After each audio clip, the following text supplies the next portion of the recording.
तो प्यारे बच्चों, मैं आज फिर से स्वागत करता हूं अपने इस चैनल में। और आज हम लोग डिस्कस करने जा रहे हैं क्लास नाइन्थ के लिए चैप्टर चैप्टर का नाम है एटम्स एंड मॉलिक्यूल्स। तो एटम्स एंड मॉलिक्यूल्स के बारे में हम लोग ने पहले भी क्लास एट्थ में देखा है काफ़ी कुछ, लेकिन फर्दर अगर हम लोग सीबीएसई बोर्ड में क्लास नाइन्थ में जाते हैं तो हमें इस चैप्टर को किस तरह से कंप्लीट करना होता है, इसमें क्या इंपॉर्टेंट बातें होती है, कौन से लॉस पूछे जाते हैं और क्वेश्चंस एग्जाम्स में कहाँ से आते हैं। तो इन सब जानकारी के लिए इस लेक्चर को मैं आपको कंटिन्यू करके पढ़ा रहा हूँ। चैप्टर नंबर 3 है atoms and molecule from NCERT. तो प्यारे बच्चों, आप टाइम नहीं वेस्ट करते हैं, जल्दी से हम आपके साथ स्क्रीन शेयर कर देते हैं। तो ये बच्चों, हम यहाँ से आपके साथ स्क्रीन शेयर कर दिए। ये बच्चों, मैंने स्क्रीन शेयर कर दी और अब मैंने आपके साथ आईपैड की स्क्रीन भी शेयर कर दी है। ठीक है बच्चों। तो प्यारे बच्चों, अब आपकी स्क्रीन पे जो हम लिखेंगे वही आपको नजर आएगा। तो सबसे पहले आप ध्यान से देखिए भाई, आपके चैप्टर का नाम है एटम्स एंड मॉलिक्यूल्स। तो एटम्स एंड मॉलिक्यूल में ऐसे कौन कौन सी बातें हैं जो हमें याद रखनी होती हैं। सबसे पहले बच्चों, एटम्स एंड मॉलिक्यूल्स चैप्टर का नाम होता है, काफी इंपॉर्टेंट चैप्टर है और ये चैप्टर बिलोंग करता है क्लास नाइन्थ से। तो सबसे पहले हम एक काम कर लेते हैं कि हम सबसे पहले क्लास नाइन्थ के आपके स्टडी नोट्स ओपन कर लेते हैं। तो सबसे पहले हम ओपन करेंगे क्लास नाइन्थ साइंस। तो जस्ट वेट बच्चों, हम लोग थोड़ा सा वेट करते हैं। तो नाइन्थ साइंस का फोल्डर साइंस। तो बच्चों, ये साइंस का फोल्डर आपका निकल करके आ गया है। कुछ ही दिन पहले हमने यहाँ पे पेपर भी डिस्कस वगैरह किए थे कि जो भी स्कूल में पेपर आए हैं उनका डिस्कशन भी हम लोग ने यहाँ पे काफ़ी अच्छे से किया हुआ था। अब हम लोग बच्चों यहाँ पर आ चुके हैं। चैप्टर का नाम है, जैसा कि मैंने बताया, एटम्स एंड मॉलिक्यूल्स। तो उसी के ही क्लास नोट्स अभी हम लोग क्रिएट करेंगे और आपको जो बेहतर हो सकता है वो सब बताएंगे। तो जितने भी हमारे साथ बच्चे लाइव क्लास में जुड़ चुके हैं उनको अब हेडिंग डालनी होगी, एटम्स एंड मॉलिक्यूल्स। और सबसे पहले बच्चों, आप दिमाग लगाइए और सोचिए कि एटम्स में तीन सब एटॉमिक पार्टिकल्स या तीन फंडामेंटल पार्टिकल्स कौन से होते हैं। सोच के नाम बताइए, क्योंकि ये तो जो मैं आपसे पूछ रहा हूँ क्वेश्चन, ये क्वेश्चन बेसिकली किसका है। ये तो बच्चों क्वेश्चन अभी जो हमने पूछा है ये क्लास एट्थ का है। तो सारे बच्चों को सोच के पहले हमको बताएंगे कि भैया कि एटम्स एंड मॉलिक्यूल्स में सबसे पहले आपको सोच के बताना है कि अगर हम एटम्स कहते हैं तो एटम्स किसी से मिलके बना होता है। तो आप बता सकते हैं बच्चों, एटम्स किससे मिलके बना होता है। बताइए भाई, ये तो क्लास एट्थ का ही अभी हमने क्वेश्चन पूछा है। सारे बच्चे सोच के बताएं कि भाई एटम्स एंड मॉलिक्यूल्स में जो एटम्स होते हैं वो किससे मिलकर के बने होते हैं। ठीक है, ये बेसिक क्वेश्चन है। सेवेंथ में भी था, एट्थ में भी था, अब नाइन्थ में भी है। तो बच्चों, अगर आपको इस बात की जानकारी नहीं है तो आप जानकारी जरूर रखिए कि एटम्स का जो फॉर्मेशन होता है वो तीन फंडामेंटल पार्टिकल से मिलकर के बना होता है। और उन तीन फंडामेंटल पार्टिकल्स का नाम होता है इलेक्ट्रॉन, प्रोटॉन और न्यूट्रॉन। ये मैं आपको पहले भी काफी दफे बता चुका हूं कि electron, proton, neutron known as fundamental particles, as well as इनको सब एटॉमिक पार्टिकल्स के नाम से भी जानते हैं। अब बच्चों, हम लोग अगर एनसीईआरटी के हिसाब से पढ़ते हैं और स्कूल के हिसाब से पढ़ते हैं तो सबसे पहले आपको जो पढ़ना होता है वो पढ़ना होता है बच्चों डॉल्टन्स की एटॉमिक थ्योरी। क्या पढ़ना होता है? डॉल्टन्स की एटॉमिक थ्योरी इस चैप्टर में, यानी कि एटम्स एंड मॉलिक्यूल्स में काफ़ी ज़्यादा इंपॉर्टेंट होती है। इसको आपको ध्यान से सुनना पड़ेगा, समझना पड़ेगा और एग्जाम में इसको सही से परफॉर्म करके आना पड़ेगा। तो बच्चों, क्या होता है, according to Dalton's atomic theory, all matter, whether an element, a compound, a mixture, is composed of small particles called atoms। ठीक है ना। तो बच्चों, डॉल्टन्स की एटॉमिक थ्योरी आती है। थोड़ी मेरी बात समझिएगा कि एटॉमिक स्ट्रक्चर को कंप्लीट करने के लिए सभी साइंटिस्ट एक एक करके आए, सभी में कुछ ना कुछ कमियां पाई गई और सभी की कमियों को दूर करने के बाद एक नया मॉडल हर बार बनता चला गया। तो सबसे पहले एटम यानी एटॉमिक स्ट्रक्चर को समझाने के लिए जो साइंटिस्ट आया था उसका पूरा नाम था जॉन डॉल्टन। तो जॉन डॉल्टन ने जो पॉस्टुलेट्स दिए वो पॉस्टुलेट्स मैं आपकी स्क्रीन पे आपको दिखा भी रहा हूँ कि भैया ये पॉस्टुलेट्स हैं। लगभग 6 पॉस्टुलेट्स उसने दिए हैं और ये 6 पॉस्टुलेट्स आपसे क्लास नाइन्थ में टर्म वन एग्जाम्स में आपसे पूछे भी जाएंगे। 6 में से आपको कंपलसरी है कि आप 4 पॉस्टुलेट्स याद कर लें, क्योंकि आपको क्लास ट्वेल्थ तक ये 4 पॉस्टुलेट्स लेकर के चलने पड़ेंगे। एटॉमिक स्ट्रक्चर को समझाने के लिए, एटम के कंस्ट्रक्शन को समझाने के लिए सबसे पहले जॉन डाल्टन आए हैं। जॉन डाल्टन की थ्योरी फेल होती है, फिर थॉमसन का मॉडल आता है। थॉमसन की थ्योरी फेल होती है तो फिर रदरफोर्ड का मॉडल आता है। रदरफोर्ड की थ्योरी फेल होती है तो बोरबरी का मॉडल आता है। ऐसे करके बच्चों हम लोग क्लास वाइज पढ़ते रहते हैं। लेकिन अभी बच्चों हम लोग ने एटम्स एंड मॉलिक्यूल्स का लेक्चर जो स्टार्ट किया है, इसमें मेन पॉइंट ये होता है कि अब भाई जॉन डॉल्टन की एटॉमिक थ्योरी के मेन पॉइंट्स अब आपको पता होने चाहिए। तो बच्चों हमको एग्जाम में जो लिखना होता है वो जॉन डॉल्टन थ्योरी के पॉस्टुलेट्स लिखने पड़ते हैं। तो बच्चों कहाँ लिखे हैं पॉस्टुलेट्स? ये लिखे हैं। Postulates of this atomic theory may be stated as follows। क्या क्या postulates होते हैं जरा समझने का प्रयास करिएगा। Postulates मतलब जो उसने सोचा था, जो उसकी परिकल्पनाएं हैं, जो वो सोचता है, उसको हम postulates कहते हैं। उसने कहा कि हमारे चारों तरफ का मैटर, मैटर में सब आ जाता है बच्चों। कंप्यूटर भी आ जाता है, हम भी आ जाते हैं, कुर्सी भी आ जाती है, आईपैड भी आ जाता है, कशिफ भी आ जाता है, सब आ जाए। तो बच्चों हमारे चारों तरफ का मैटर छोटे छोटे पार्टिकल्स से मिलकर के बना है, उनको हम एटम्स कहते हैं। ये पहला पॉस्टुलेट है, आपको याद रखना पड़ेगा। All matters made up of tiny particles called atoms. तो बच्चों मैंने ये समझाया जरूर है, लेकिन आपको ये एक घर पे जा करके अपनी कॉपी में पॉस्टुलेट्स लिखने पड़ते हैं। यानी सबसे पहले आप हेडिंग डालेंगे एटम्स एंड मॉलिक्यूल्स, और उसके पास जॉन डॉल्टन के पॉस्टुलेट्स एग्जाम में लिखने को आते हैं।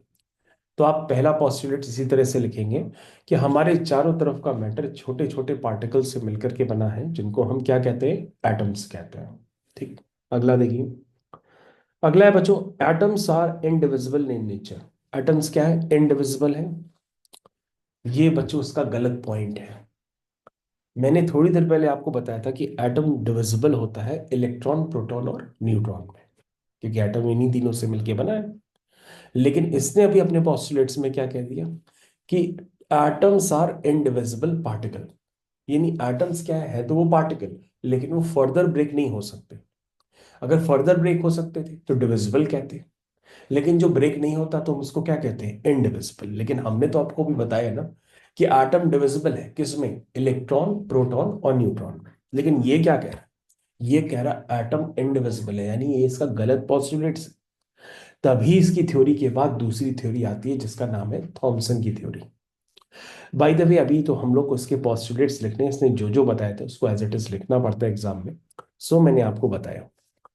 ध्यान से देखिए। Atoms are indivisible particles which can not be created और डिस्ट्रॉयड इन केमिकल रिएक्शन। ये बात आपको ध्यान देना होगा। कह रहा है एटम ऐसे पार्टिकल्स होते हैं, न ही क्रिएट किए जा सकते, न ही डिस्ट्रॉय किए जा सकते हैं किसी भी reaction. Atoms of a given element are identical in mass and chemical properties। ये बच्चों आपका कौन सा पॉस्टुलेट्स हो गया? तीसरा। कि यदि कोई एलिमेंट है तो उसके जितने भी एटम्स होंगे, आप मेरी बात समझ रहे हैं? जैसे एलिमेंट क्या होता है? हाइड्रोजन होता है, ऑक्सीजन होता है, लिथियम होता है, बेरिलियम होता है, नियोन होता है, सोडियम होता है, मैग्नीशियम होता है। ये सब क्या है? एटम्स है। तो atoms of a given element are identical in mass and chemical properties. भाई एक ही एलिमेंट है तो उसका मास तो आइडेंटिकल होगा, है कि नहीं? और केमिकल प्रॉपर्टीज भी हर जगह क्या होगी? सेम होगी।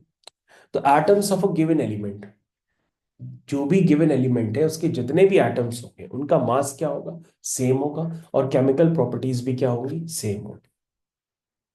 नेक्स्ट वाला पॉइंट देखिए। Atoms of a different element have different masses and chemical properties. कह रहा डिफरेंट एलिमेंट्स के जो एटम्स होंगे उनका डिफरेंट एटॉमिक मास होगा, डिफरेंट केमिकल प्रॉपर्टीज होगी। अगला point, atoms combine in the ratio of small whole numbers to form compounds. Atoms क्या करते हैं? कंबाइन करते हैं in the ratio of small whole numbers to form compound. जैसे दो हाइड्रोजन के एटम ले लो, एक ऑक्सीजन का एटम ले लो, तो बन जाता है H2O।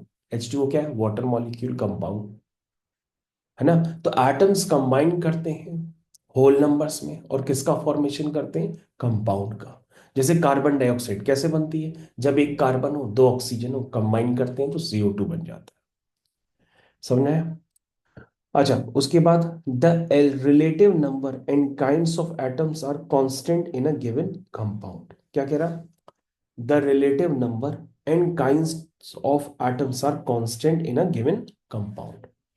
तो बच्चों आप कहोगे कि सर इसमें हम कौन से पॉइंट्स तैयार कर लें, तो बच्चों हम आपको एक ही बात बताएंगे कि भैया आप आखिरी वाला पॉइंट भले छोड़ दीजिए, भले आप शुरुआत के ये 5 पॉइंट लर्न कर लीजिए, ये आपको लर्न करने ही है। और आपको कहीं ना कहीं ये स्कूल में या कहीं ना कहीं किसी भी एग्जाम में आपसे पूछे जाएंगे कि भैया जॉन डॉल्टन थ्योरी के एटॉमिक जो थ्योरी होती है जॉन डॉल्टन की, उसके पोस्टुलेट्स क्या हैं, तो आपको ये पोस्टुलेट्स बताने पड़ेंगे, मतलब आप इनसे पीछे नहीं हट सकते हो। तो बच्चों मैंने आपको क्या बताया भाई, एटम्स एंड मॉलिक्यूल्स चैप्टर की हेडिंग है, और according to Dalton atomic theory मैंने आपको ये 5 पोस्टुलेट्स बताए हैं जो आपको याद करने हैं। सो आप याद कर लोगे, ठीक। और बच्चों उसको लिख करके आप हमको शो भी करोगे तो मैं उसको चेक करके आपको बताऊंगा कि आपने कोई गलती तो नहीं की है। चलिए भाई, तो बच्चों हम लोग आगे कंटिन्यू करते हैं और कुछ और बातों को भी समझते हैं, ठीक है। तो सबसे पहले बच्चों आपके पास रेफरेंस बुक तो आई गई है, लखमीर सिंह मंजीत कौर, ये रेफरेंस बुक भी आपके पास अवेलेबल है। तो रेफरेंस बुक इसलिए दी गई है ताकि आप उसको अब पढ़ेंगे, ठीक है। भाई मैथ्स के लिए रेफरेंस बुक क्या होती है, RS अग्रवाल, वो आपके पास है। साइंस की भी मैंने आपको रेफरेंस बुक दिलवा दी है, अब आपको उन रेफरेंस बुक्स को यूज करना है और उनके MCQ क्वेश्चंस भी कंप्लीट करने हैं, क्योंकि क्लास 9th और 10th में जो भी पेपर होता है उसमें MCQ भी होते हैं, 18 क्वेश्चन MCQ होते हैं, ठीक है ना। तो आपको MCQ का जवाब देने के लिए अदर क्वेश्चंस की प्रैक्टिस भी करनी पड़ेगी, मटेरियल हम भी देंगे। चलिए भाई, तो सबसे पहले आपको ध्यान देना है कि भाई अभी हम एक क्वेश्चन करने जा रहे हैं, उस क्वेश्चन को कंप्लीट करते हैं। तो सबसे पहले बच्चों मैंने जैसा कि बताया कि एटम्स एंड मॉलिक्यूल्स चैप्टर का नाम है, और जो मैंने आपको थ्योरी बताई वो सारी थ्योरी के नोट्स मैं अभी पेस्ट कर देता हूँ आपको।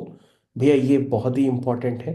सबसे पहले जिस बच्चे को देखो वो उसी में ही कंफ्यूज हो जाता है कि ये पॉस्टुलेट्स क्या होते हैं। अभी मैंने आपको बताया कि भाई पॉस्टुलेट्स का मतलब क्या है, सारे पॉस्टुलेट्स बताए, लेकिन मैंने आपसे कहा कि लर्न क्या करो, शुरुआत के 5 पॉस्टुलेट्स आप लर्न कर लो, तो उससे आपका काम बन जाएगा। तो बच्चों मैंने एज इट इज ये 5 पॉस्टुलेट्स उठा करके आपके कोर्स में डाल दिए, ठीक है।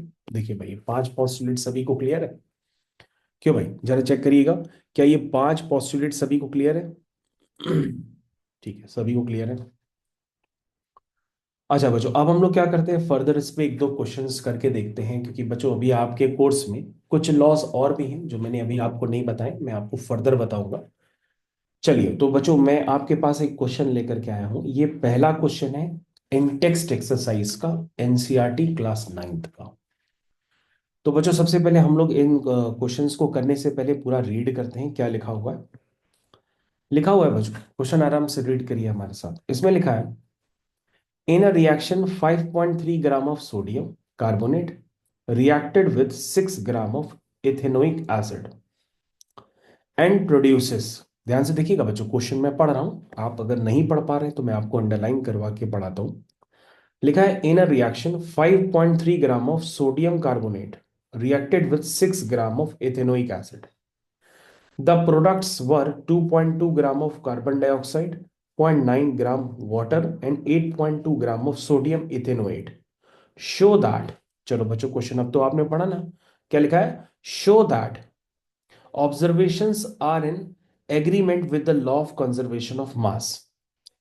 कह रहा है कि आपको शो करना है कि यहाँ पे लॉ ऑफ कंजर्वेशन ऑफ मास यहाँ पे एप्लीकेबल हो रहा है।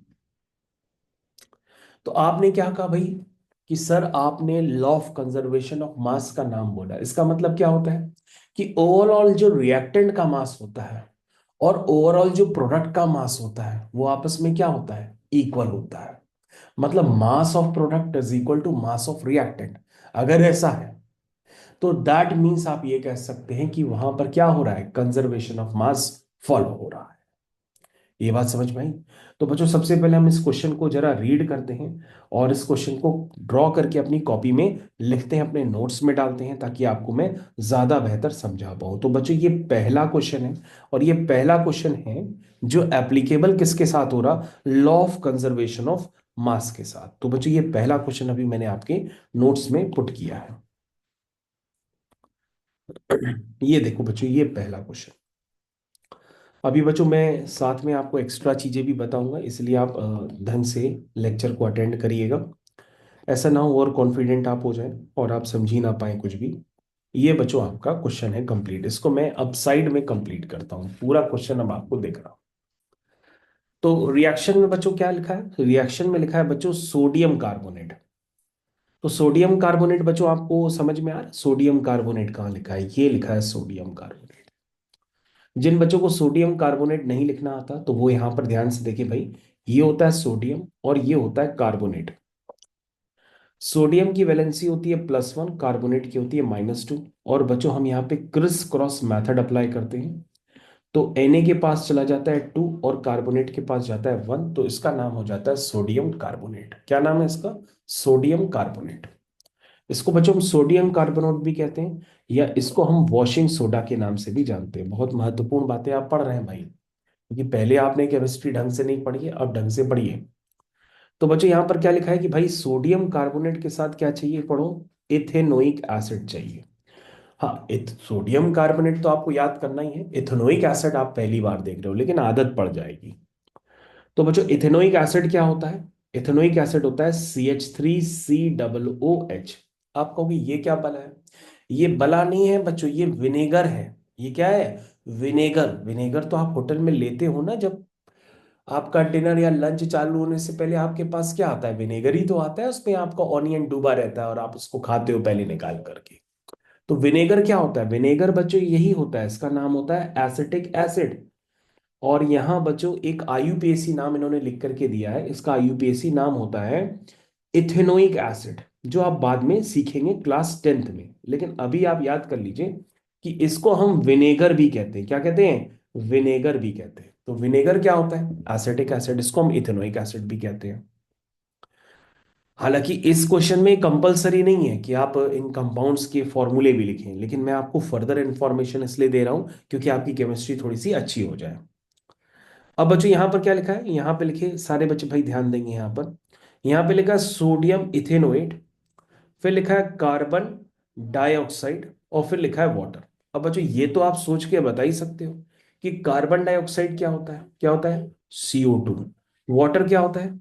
H2O। ये तो भाई सभी को सोच करके बता सकते हैं। लेकिन बच्चों सोडियम इथेनोएट, ये हो सकता है आपको टफ लग रहा हो, लेकिन मैं आपको बता देता हूं सोडियम इथेनोएट कुछ नहीं होता है। जो आपने विनेगर लिखा था उस विनेगर का H हटा करके सोडियम से रिप्लेस कर दो, तो उसको हम लोग कहते हैं सोडियम इथेनोएट। क्या कहते हैं? Sodium ethanoate. क्या कहते हैं? Sodium ethanoate. एसिटिक एसिड है ना, या विनेगर है, उसका ये वाला हाइड्रोजन हटा दो और सोडियम से रिप्लेस कर दो, तो बन जाता है सोडियम इथेनोएट। कार्बन डाइऑक्साइड बच्चों आप समझ ही गए, CO2 होता है। CO2 turns lime water milky, ये भी याद रखो, लाइम वाटर को CO2 क्या कर देता है? मिल्की कर देता है। लेकिन इसका नाम क्या होता है भाई? Carbon dioxide. और बच्चों वाटर का फॉर्मूला मत कहिएगा कि याद नहीं है, आज की क्लास में मैंने वाटर का फॉर्मूला भी आपको बता दिया कि H2O होता है। ठीक है, अब बच्चों हम लोग रिएक्शन को कंप्लीट करते हैं। देखो रिएक्शन में क्या लिखा है बच्चों, ध्यान से देखो, चलो रिएक्शन कंप्लीट करते हैं। रिएक्शन में बच्चों लिखा हुआ है, सारे बच्चे ध्यान देंगे। उसमें लिखा है सोडियम कार्बोनेट। लिखिए भाई सोडियम कार्बोनेट क्या हुआ? Na2CO3। फिर क्या लिखा है? Ethanoic acid. इथेनोइक एसिड होता है CH3COOH। एरो क्या बन रहा है? सोडियम इथेनोइड, यानी कि CH3COONA plus carbon dioxide, plus carbon dioxide plus water. अब तुमको चेक करना है कि भैया यहाँ पे कंजर्वेशन ऑफ मास है कि नहीं है। तो हम देखते हैं भाई कंजर्वेशन ऑफ मास यहाँ पे हो पाएगा कि नहीं हो पाएगा।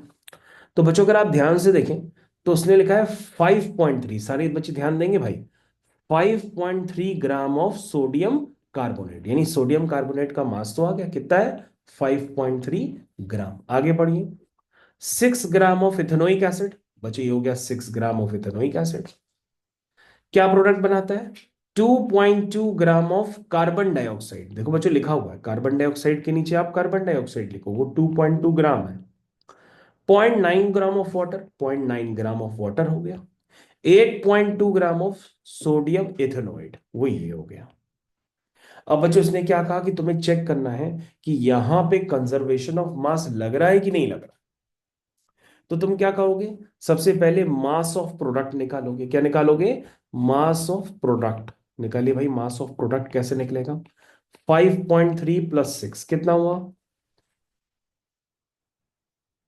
अच्छा, आप ऐड नहीं कर पा रहे हैं बच्चों। अगर एडिशन नहीं आता है तो देखिए मैं आपको सिखाता हूँ। 5.3 को 6 से ऐड करना है। 6 का मतलब होता है 6.0। तो बच्चों इसको आप ऐड करेंगे तो ये आ जाएगा 11.3 ग्राम। कितना आएगा? 11.3 ग्राम। ये भाई बात समझ में आनी चाहिए सबको, ठीक है। अच्छा, अब क्या चाहिए आपको? मास ऑफ रिएक्टेंट चाहिए। यदि रिएक्टेंट का मास प्रोडक्ट के मास के बराबर हो जाता है तो समझ लीजिए यहां पर कंजर्वेशन ऑफ मास लग जाएगा। तो पहले बच्चों ये मास ऑफ आपने रिएक्टेंट्स निकाला था, अब हम निकालेंगे मास ऑफ प्रोडक्ट्स। निकाल लीजिए भाई, क्या क्या है प्रोडक्ट में? 8.2, फिर 2.2, फिर 0.9। बच्चों इसको आप ऐड कर पाएंगे? अगर नहीं ऐड कर पाए तो बच्चों यहाँ साइड में लिखिए। 8.2, 2.2, 0.9 कितना आया? 9 4 13, एक कैरी हो गई। 8 9 10 11, 11.3 आ रहा। कितना आ रहा है? 11.3 आ रहा। तो बच्चों चेक करो, क्या mass of reactant is equal to mass of product है कि नहीं। यदि ऐसा है तो इसका मतलब आप समझ लीजिए कि ये कौन सा काम हो गया, ये फॉलो कर रहा है कंजर्वेशन ऑफ मास को। ये किसको एग्री कर रहा? लॉ ऑफ कंजर्वेशन ऑफ मास को। ठीक है ना? तो आप कह सकते हैं yes, law of conservation of mass is applicable. Yes, law of conservation of mass is applicable.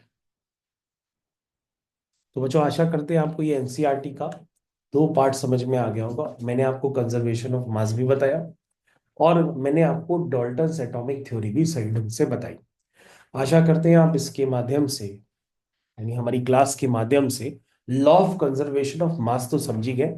यदि mass of product is equal to mass of reactant होता है इन एनी केमिकल रिएक्शन, तो उसका मतलब वहां पे क्या कह सकते हैं कि वहां पे फॉलो हो रहा है कंजर्वेशन ऑफ मास। ठीक है।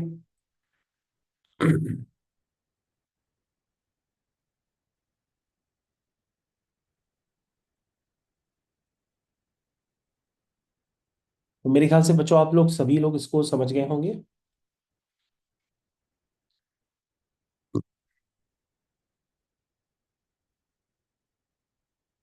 ठीक है, समझ गए बच्चों? चलिए भाई, समझ गए तो बच्चों इसको अभी हम लोग कंप्लीट मान के चलते हैं। ये क्वेश्चन आपका हो गया। चलिए बच्चों, अब हम लोग नेक्स्ट वाला करते हैं। तो फिलहाल मेरे ख्याल से आप लोग को बहुत अच्छे से समझ में आ गया होगा कि भैया मैंने आपको इस लेक्चर में दो चीजें बताई हैं। एक बताया है लॉ ऑफ कंजर्वेशन ऑफ मास और दूसरा क्या बताया है? जॉ डॉल्टन की एटॉमिक थ्योरी। तो चलो बच्चों, इस लेक्चर में भी इतना ही रखते हैं। पहले इतना आप कंप्लीट करिए, फिर मैं आगे आपको बताता हूँ।